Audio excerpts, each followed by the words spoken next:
new analysis that comes tonight in this lecture that my students around the world will be looking forward to.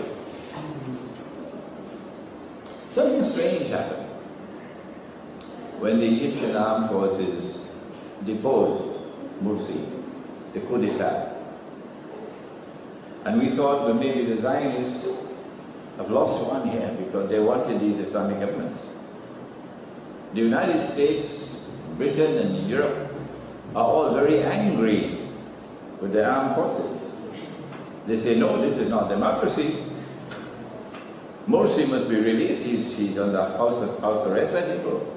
He came. And the government must be restored, says Washington and London and Paris and so on.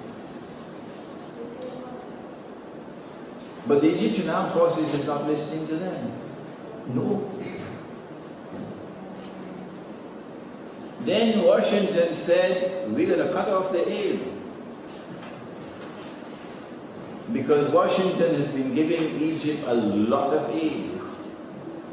As a result of which the Egyptian economy is surviving. Without that aid is gone. When Washington said we're going to give up the aid, take away the aid that we're giving you unless you can restore the economy. Guess what Saudi Arabia did? For the last 70 years or 80 years of Saudi Arabia has been in existence.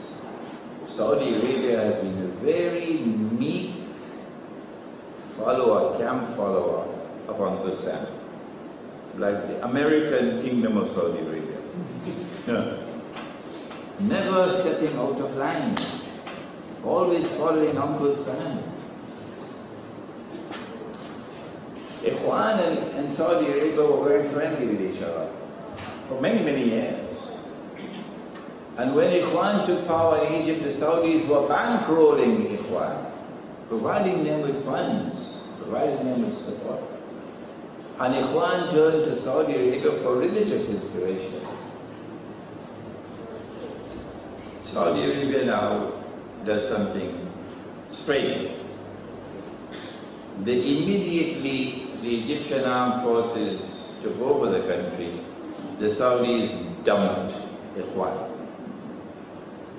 The Saudis say they are terrorists, parroting the official, these are terrorists.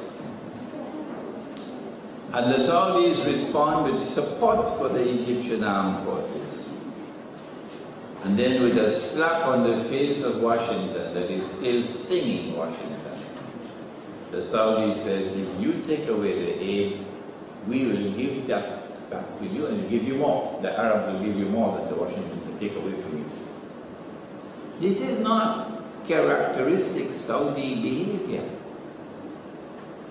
So we have a duty as analysts, as scholars of Islam, trying to explain the reality of the world today to the Muslim world, to the Muslim masses. We have a duty to explain why is Saudi Arabia behaving like this.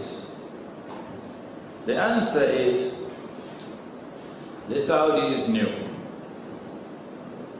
that we are now on the doorstep of great wars.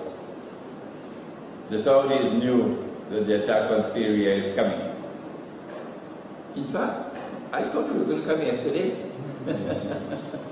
It didn't come yesterday. Because what Putin said, if you attack Syria, we'll attack Saudi Arabia. That's why it didn't come yesterday. The Saudis were part and parcel of the advanced planning.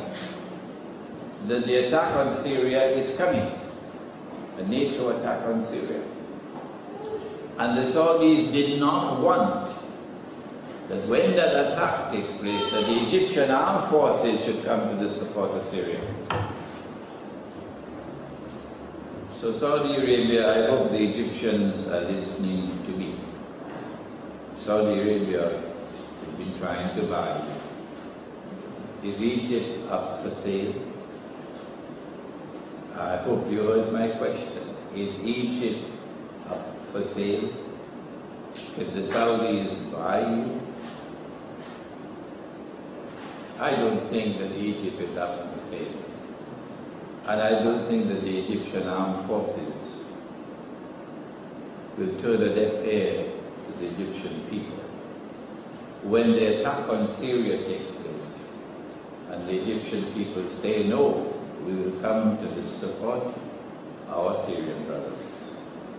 That is why Saudi Arabia dumped Ikhwan and came to the support of the Egyptian armed forces and made all these promises because Saudi Arabia wanted to take out an insurance policy to ensure that the Egyptian armed forces will not enter the war on the side of Syria.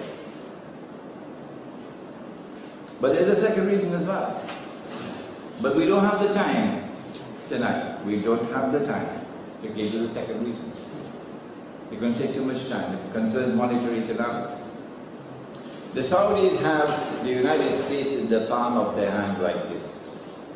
They can pull the plug on the US dollar anytime they want. You will have to believe me because I don't have the time to explain it to you. It'll take me about 15, 20 minutes to do that. I'll have to go to the hadith of the Prophet ﷺ about the river Euphrates and a mountain of gold. I'll have to take you to the petrodollar. I'll have to take you to Bretton Woods. I'll have to take you to the International Monetary Fund. I'll have to take you to the Arab-Israeli War of 1973. I don't have the time to do that tonight. So you believe me, Saudi Arabia has the United States in the palm of their hands here. The US dollar can be pulled down any time the Saudis want. All that they have to do is to say you can buy our oil with any currency. That's all. You want to buy my oil with British pounds, you can do it.